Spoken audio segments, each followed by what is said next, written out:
All right, guys. Let's. This is the part where I gotta just make sure everything works again. After not streaming for what? Now this was our first week, pretty much. Actually, last week was our first week. Okay, volume here. Everything is looking good. All right, guys, welcome back. It's July 6th. It's noon Eastern Standard Time, and it's time for a little bit of a monthly recap. I'll probably just start off here. Well, actually, I'll give you a quick little overview. I'm going to do 15 minutes where we're just going to talk about what happened in May and or not May. This is actually wrong. I was just looking at this. Like, why May? What happened in June and then July. Actually, let me just go ahead and edit that so it's not all over the place. So we have the June recap where we're going to talk about together, obviously, 3 things I want to talk about there, and then a little bit of July forecasting for day trading and swing trading. And other than that, I want to pretty much open up the floor for you guys. Throw me any Q&As or questions, and I will be happy to try to answer them. And yeah, so that's what we'll spend kind of the remaining 15 minutes on. You guys usually ask a lot of good questions. So for now, I'm just going to try to go right into it, and then I'll try to answer them, in the second half of the video if I see anything come in early. A good little way to do it is just kind of starting by zooming into the calendar because, oh man, January was really good. February was one of my best profit months. I think we made like $15,000 in February. March was already getting, no wait, was March the really good month? Anyway, it was March or February where we had a really good month, and then April slowed down like ridiculously. May as well, and then June was kind of the month where I really had to get my bearings again because I was still kind of in like the more oppressed mindset where, we're not getting follow through. But then at the same time, we were getting follow through, so I wasn't really milking the moves right. And sometimes I would start trading the backsides and whatnot. So June was like, I just felt like I was constantly tripping over myself in June, which, gets a little bit exhausting. And then let's see here. Friday, I didn't get a trade Friday. We were out of town. I actually just got back. So that's why we're not streaming in July because I'm just all over the place. I actually leave Friday for Italy. So right now we're here on Tuesday. So yeah, Friday we're going to Italy. Yeah, so just, overall kind of just, I don't know, a bit of a messy month. Now, I did want to come out here with number one for everyone in the stream and just in the community and anyone using Trade Journal. This has been a feature we've been trying to get out for a long time. We officially have portfolios done. So now you guys can view my portfolios and study them all you want on your own. So there's obviously 2 ways to get to a portfolio. You could either go click on someone's username, which would be under, for my case, Winkler, and then profile, and then you pop up here, and it pretty much looks something like this. You see my portfolios here. You can click on the unlimited portfolio, and then you can see, how many trades I have, how many posts I have, recent posts, recent trades, and you can also click here, view portfolio statistics, and then you're going to get into the statistics of my day trading portfolio. Look where we're at $69,000 profit on this one, which we started just about this time last year. And now we're really starting to crank up size. Our average position size, you can see here, only about $6.3 thousand in terms of value. How much does it cost? Position amount is for your share. So right now we're trading closer to about $10,000 to $15,000 per month average based on how hot the market is, and I want to get to $20,000 pretty fast. So yeah, that's going to definitely help out the statistics. But I already have here unlimited portfolio stats kind of selected for this month. So this was already pre-selected, and this month, man, I gotta say it was a slow month for me. I made a lot of mistakes. I wasn't really, getting into a good flow state, and I was constantly taking pretty bad risk reward trades. Let's see here, total winners, for example. Let me zoom in on this a little bit more, and remove the side nav. Where is the largest winning trade, only 10%, so that's not even that great. Largest losing trade, 11.7%. This is, that's pretty bad. I'm taking much more risk than I should be. My average loss here is much bigger than my average win. in terms of percentage, and at the end of the day, P&L. So 1.35 is, my reward, but I'm risking 1.8 per trade on average, which is not really good. And I'll talk about why that's the case, because I did some digging through my statistics, and there's a clear answer to that. So hopefully we can address it. Overall, though, my winning ratio, 68%, that's pretty okay. I think for my overall portfolio, 65%. So technically, I'm better off this month statistically in terms of total winners. A really good month is usually around like 72% in terms of my winning ratio. It's just, the net profit here is really a little bit disappointing. Usually my net profit is a little bit closer to 50%. So I just, I was making okay money. I was making like great money, but I was constantly giving back profits. That was like, at the end of the day, that was the biggest issue this month by far. Let's see here, and let's go. Yeah, so that was pretty much what's going on. I've been really, really sloppy. Like I said before, the market was, a bit in a lull in the last 2 months in terms of April and May. So I haven't really adjusted my trading as much as I should have. And the point number 3 here is really, I dove into my stats for quite some time, and I was trying to figure out what the big problem is. And the clear answer is getting more aggressive on the front side. I have a lot of videos on front side trading. I'm sure many of you guys already know what it's all about. But I had a feeling this was already the case a few weeks back, so before June. So beginning of June, I stopped documenting my trades like I usually do with the certain, dip buying, red to green move, all those patterns. I limited it to 3 patterns. And those patterns were more like trends. So I want to go ahead and show you guys these 3 trends on my stats and how overall I did on them. So let me go here.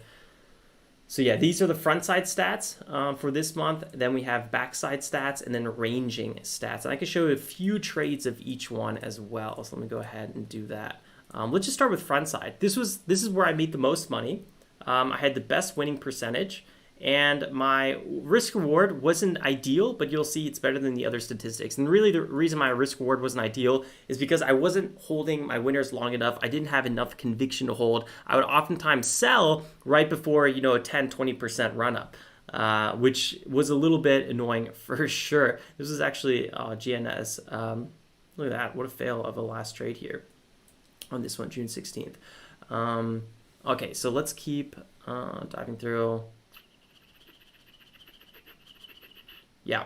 Okay, so we made $3,000 net profit here with front side patterns, and just like a classic example, front side is basically, hopefully this is zoomed in enough. Let me see here if I can just zoom in on this a little bit more for you guys. Front side is more or less when you're above VWAP, above the 9 EMA, and when you look to the left, there's not usually no price action because you're on the front side of the move, you're making new highs, and that's pretty much what I need to get more aggressive on. Look at this huge move over here, pull back. I bought here, but I got shaken out, and then I missed this big move up. I had some FOMO, and I probably traded this one a little bit near the highs. So that's like classic front side trading. That's where I need to get more aggressive on. If you trade anything like in this area, that's more or less ranging. And when you're starting to trade tickers moving below the 9 EMA, below VWAP, that's backside. That's what I've been doing a lot of, and it hasn't been paying that well. So I just want to give you guys a good idea what this kind of backside, front side, and ranging is all about. So here, go back. Yeah, here are the stats for front side, and then let's go to the stats for backside.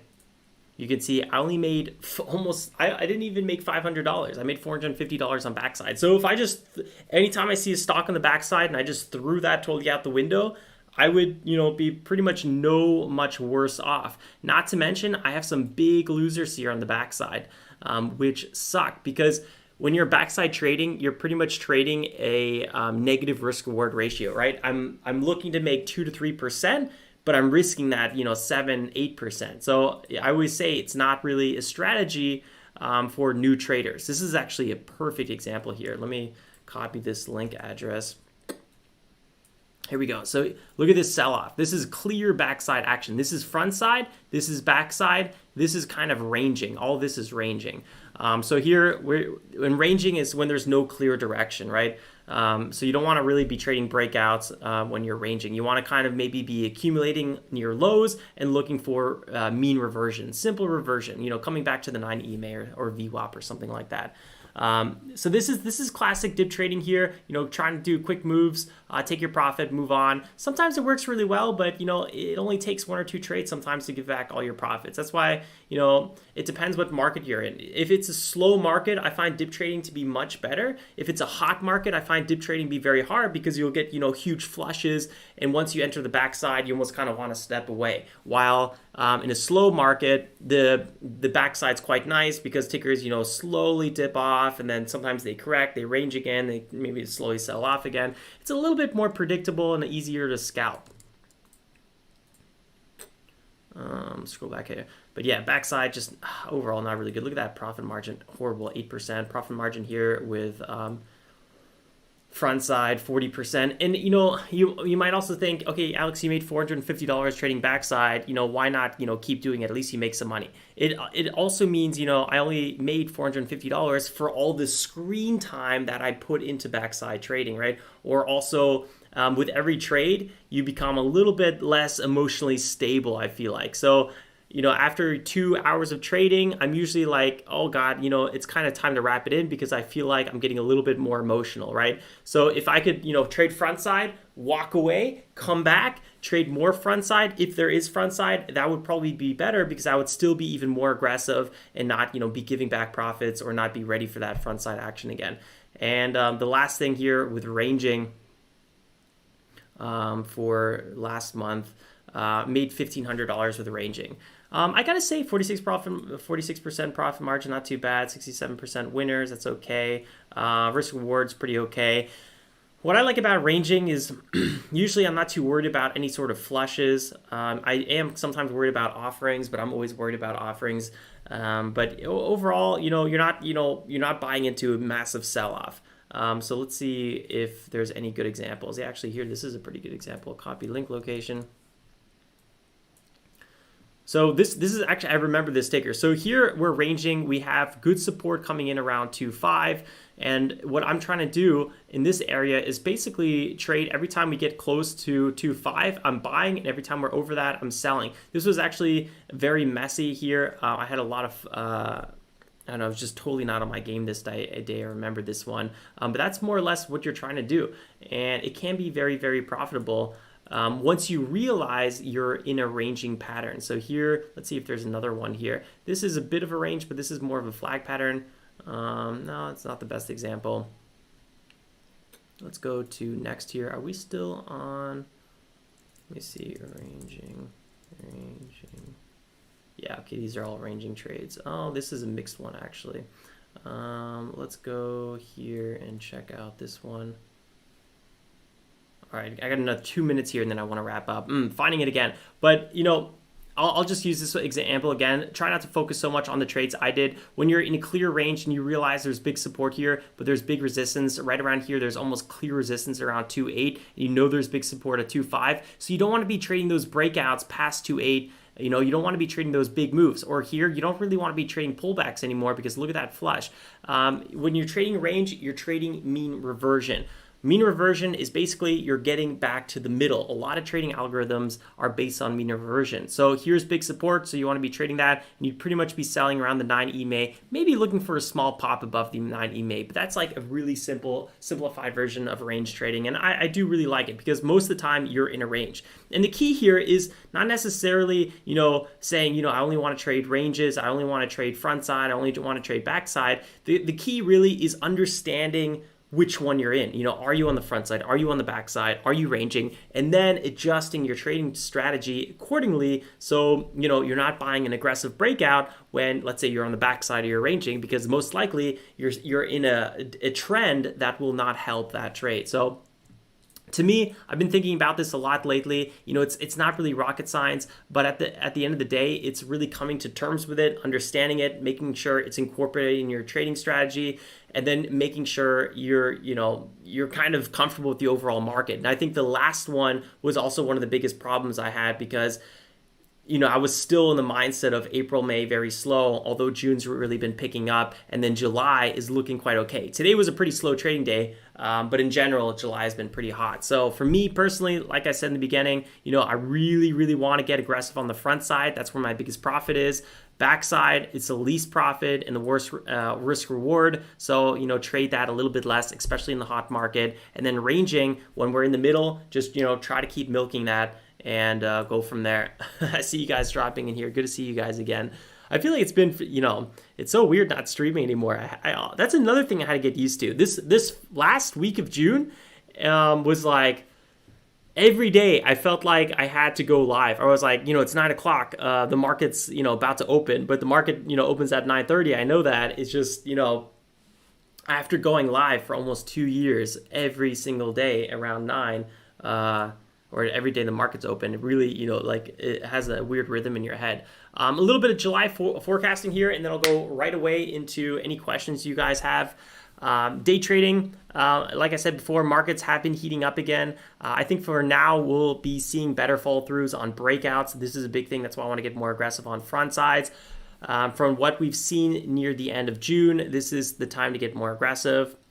We've also seen multi-day runners like MRIN, so overnight holds could be on the table. I usually don't do overnight holds, but in a hot market, you do see these multi-day runners. So if, let's say, we see a new catalyst in a new industry, I don't know, like sometimes it's with e-cigarettes, sometimes, it was the 3D printers, it was the coronavirus vaccines, it was the body cams for police agencies. There's always a trend. So if we see a new industry kind of popping up, especially like for several days, I might start holding tickers overnight. It's not something I do a lot, but it's something I'm totally open with, and I have done it many years back a bit more. So I wouldn't be against throwing that into my arsenal of strategy a little bit, which kind of goes into swing trading a little bit. So let me talk about what I kind of feel like is coming up here with the swing trading. I actually want to reduce the amount of swing trades a little bit. Right now I have, I don't know, I think it's like 8 open swing trades. And to me, I feel like that's a little bit too much. And the reason I feel like that is a little bit too much is because it's hard for me to be really focused on 8 different stocks with all the other things I have going on in my life. I would rather be focused really on 3 different stocks and make sure to be trading those right. So I want to be closing out a few positions and then, making sure I have cash on the side and being ready to go on less positions. Be focused on a few, really nail the moves. And like I just said as well, have more cash available on the sidelines to get aggressive on unique opportunities. Every now and then, again, I feel like, the market sells off, or there's a really good buying opportunity, or there's a huge spike, like with space, and, there's nice big pullbacks, and I want to be, getting super aggressive on those pullbacks. But then I'm like, oh man, look at that. My Roth IRA is fully allocated. So that's a little bit with reducing my swing trades, but looking for those good opportunities. And if I'm only along 3 trades and, one trade is really just consolidating, I'll quickly sell that one and go into the hotter stock, because at the end of the day, we're more of a momentum trader, or we are a momentum trader. Getting stuck, being fully allocated in the swing portfolio. It's been something I've been talking about quite a lot, but I don't like making changes too quickly, because you can make, edits too quickly in the wrong direction. So I like the fact that I start noticing, mistakes or something, and I can start tweaking them slowly. And then, I look back 2, 3, 4, 5 months, and I'm like, okay, that was some good progress, and we fixed that issue. As opposed to like, I should have never fixed that issue in the beginning, in the first place, and, backtracking. I don't want to do that. I also think there's a possible crypto rebound moving up.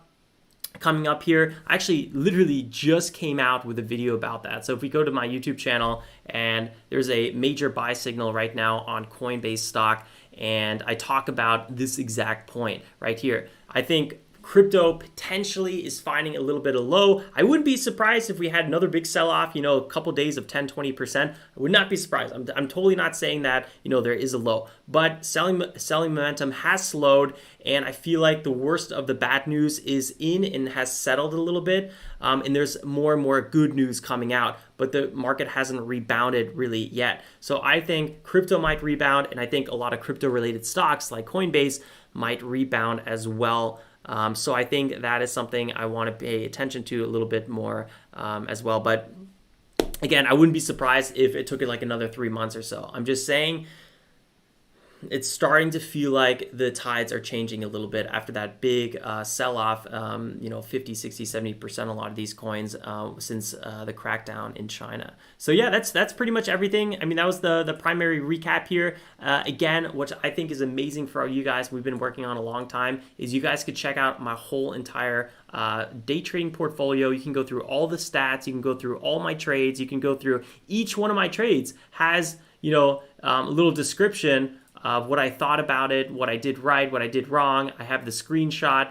You can get all that information. So you can go through this whole entire portfolio on your own time, and just really see what you can learn from it. Actually, I'm quite curious to see if you guys have any comments that come out based on this portfolio. What we will be coming out with this as well is a bit of a comment section, so you guys could leave comments on trades or posts. That's going to be probably really, really helpful. So that was June. June was, we made $5,000. I really can't complain about that. It's a nice little chunk of change, but at the same time, like, I know I could have done much better. But that also kind of makes me excited, knowing that, making $5,000 and being like, wow, I did horrible this month, So it makes me excited being like, what's a month going to be like where I'm like, woo, all right, I more or less did pretty good that month, Even I think in February, March, where we made $15,000, I was like, oh, I did horrible trading. So that makes me feel even better. All right, let me see here. Okay, we got another 8 minutes. Sorry, I took a little bit longer. Omar was coming in here with a question. What is the right time to fully fund the account? I'm still trading with a small account on TOS. The right time to fund an account is whenever you start feeling, comfortable. We did the when was that? From November 2019 till June 2020, we did the small account challenge, and we grew it, I think like 4x or something like that, 3 to 4x. And at that point, I was like, well, the strategy's there, it works. I'm like, we could keep growing it slowly, but there's no point. Let me just fund my account and, have margin. Well, we don't use the margin, but that's what you need for unlimited day trading because of the settled cash issue, and then just start trading from there. So however long I would say it takes you to be consistently profitable, that would be the answer to that. Fund your account over $25,000 if you're in the US once you have proven you are consistently profitable. That's what I would say. Otherwise, there's probably going to, there's that dangerous chance that you're going to have, that day where you just get really emotional, or you don't have your rules in place yet, and all of a sudden, you clear an account. When I first started trading, I cleared a few accounts. So it takes a while to figure out your own rules and your strategy. Yeah, Gene Albin says it exactly the same. So profitable at least 6 months. Exactly.